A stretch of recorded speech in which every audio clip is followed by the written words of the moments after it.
Сега в интерес на истината, аз за първи път си позволявам да говоря на такава открит формат. Това, което мога да ви кажа със сигурност, че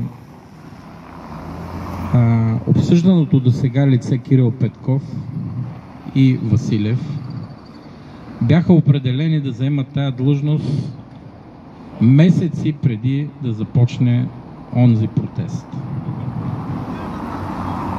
Те не са функция на онова, което се случи тук на площада. Сега в момента те и не са лицата, които управляват държавата. Като че ли забравихме всички, че България е силно мафиотизирана държава.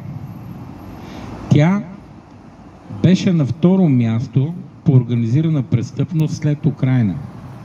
Украйна беше най-мафиотизираната държава в Европа. Дори италианската мафия, те са 4 на брой, са по-слаби, отколко е украинската и българската. Само за последните 10 години организираната престъпност в България придоби 270 милиарда евро. С тези пари, ако вие ги кажете на италианските босове на мафията, те не са ги виждали. Дори не може да напишат цифрата на бял лист. Нашите разполагат с тези пари в момента. В България нито една политическа власт не може да бъде годна да управлява страната демократично. А дори в диктатура, това го казвам с кови, ако не бъде пречупен гръбнака на тази организирана престъпност от най-висок порядък. Никъде в Европейския съюз не съществува организирана престъпност с такива огромни капитали. Никъде.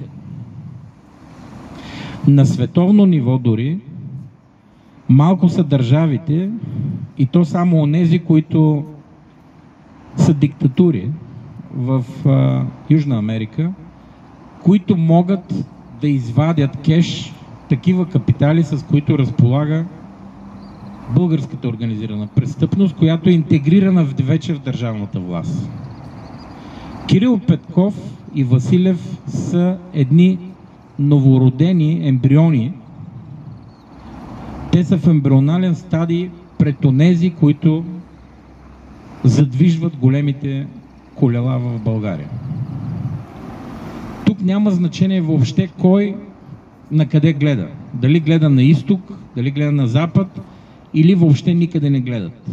В интерес на истината, мафията обслужва единствено интересите на своите членове, на никой друг. Мафията е организъм, който е чужд за държавното тяло. Абсолютно чужд организъм.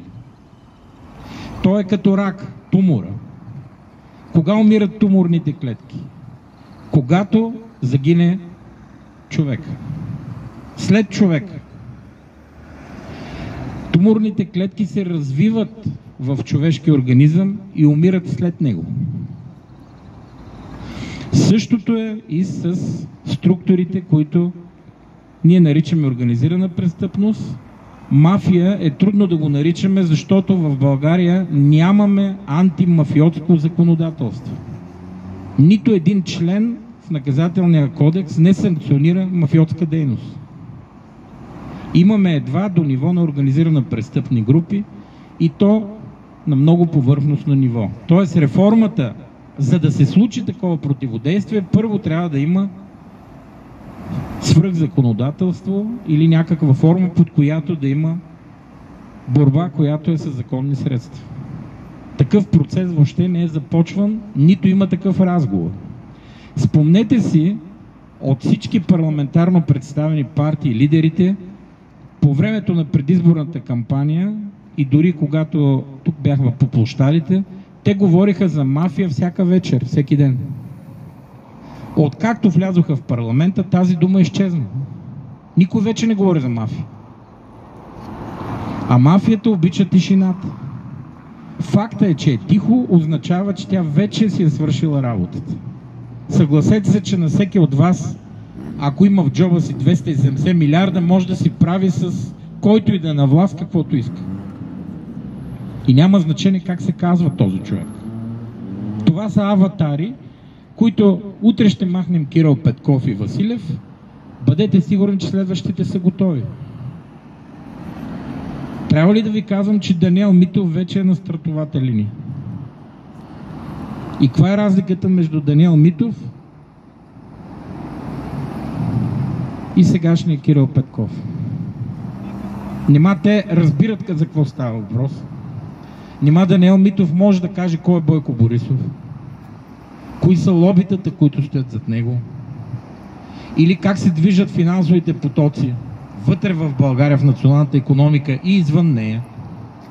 Нима ги имат тия знания. Знаят ли как се осъществява, например, отклоняване на европейски фондове, без това да се отрази по никакъв начин в европейската система? Тоест прокуратурата европейската да не може да сработи при факта, но пред очите ги крадат парите. Борбата в България трябва да бъде с тази престъпна система, която е метастазирала държавното тяло. Тази борба трябва да бъде безскрупулна. Тя трябва да бъде по подобие на онова, което се случи в Италия преди 20 години. Няколко пъти казвам, дори открито по медиите, че докато не потекат реки от кръв на хора, свързани с организираната престъпност в България, не може да се оправи. Който и да вземе функциите да управлява държавата, той не е в състояние да се бори с тая система в момента. Просто минаха много години, в които нищо не се правеше в България. Нито една европейска държава не е дала на организираната си престъпност да натрупа такива капитали. Нито една. И заради това виждате, че много скоро след като се настаниха в парламента, те по някакъв начин се разбраха, управляващи опозиция всъщност няма и в крайна сметка всеки каза какви са неговите интереси, за да бъдат удовлетворени.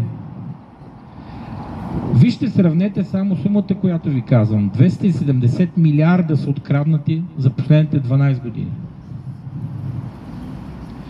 Ако се даде по 1 милион кеш на всеки един депутат, са 240 милиона.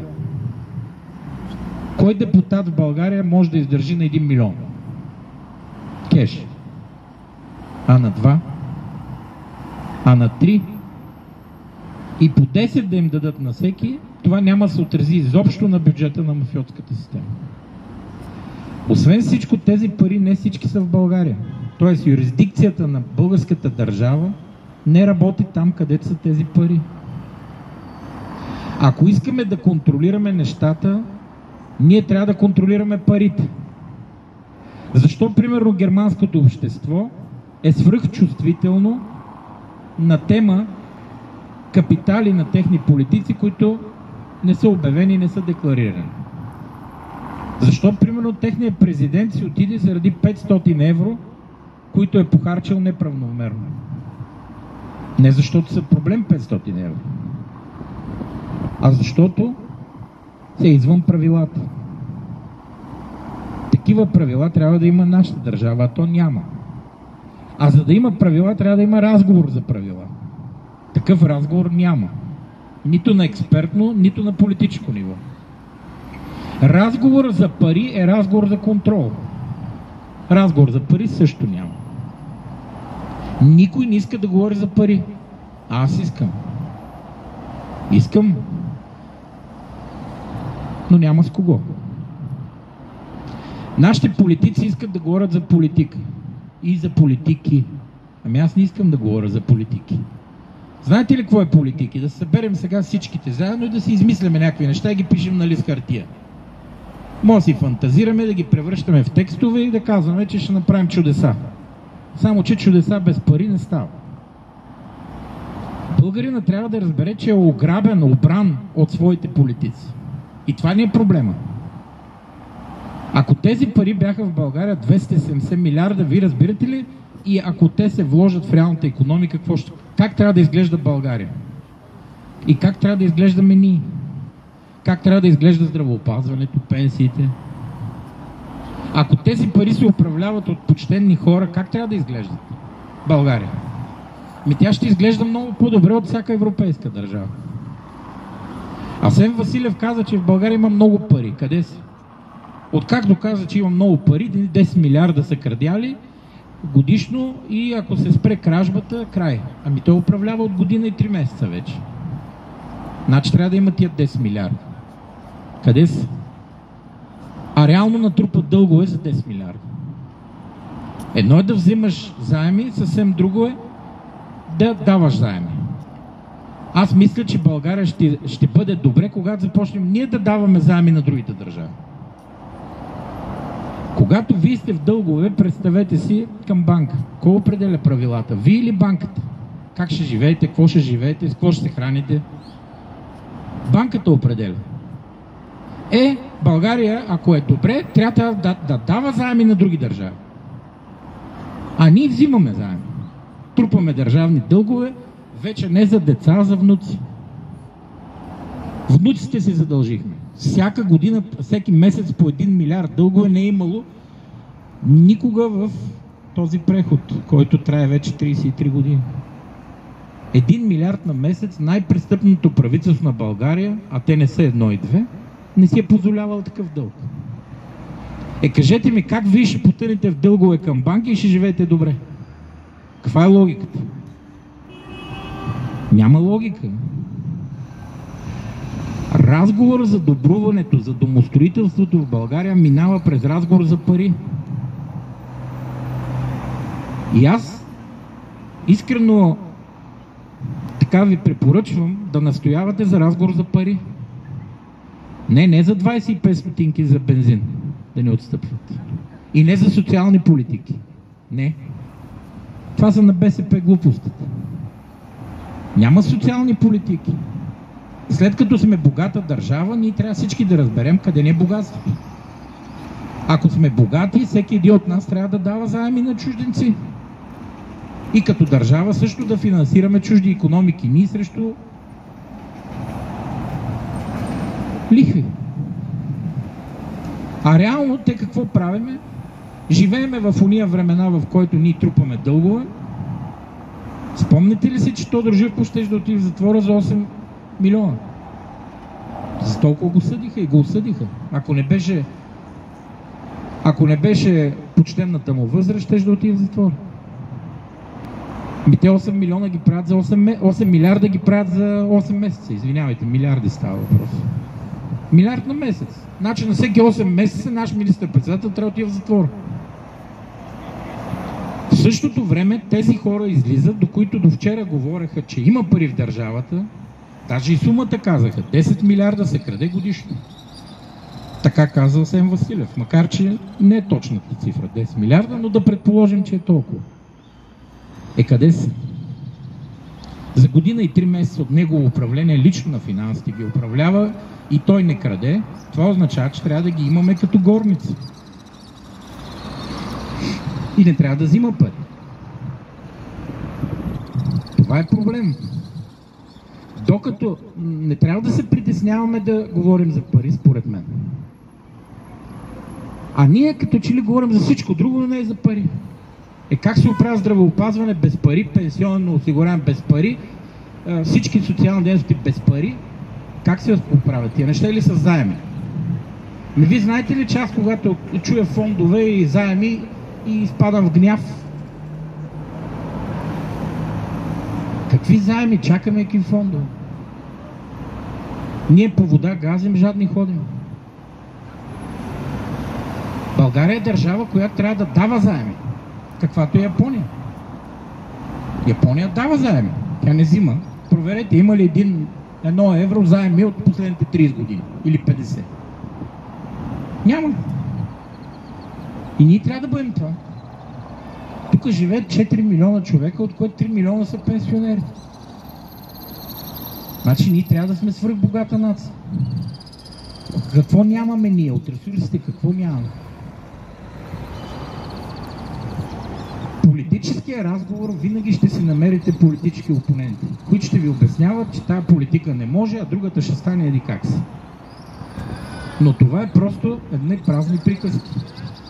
За мен истинския разговор е за пари. Къде са парите?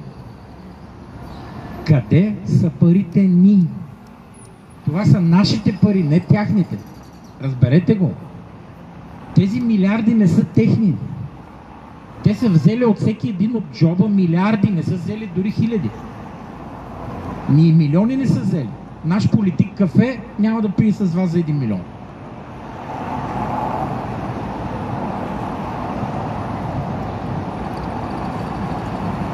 Скоро бях на място, където български политик ми показа 300 автомобила има в гаража си. 300. И няма един, който е над 1 милион, под 1 милион. Попитах го за какво са му тия работи и той каза, че е колекционер.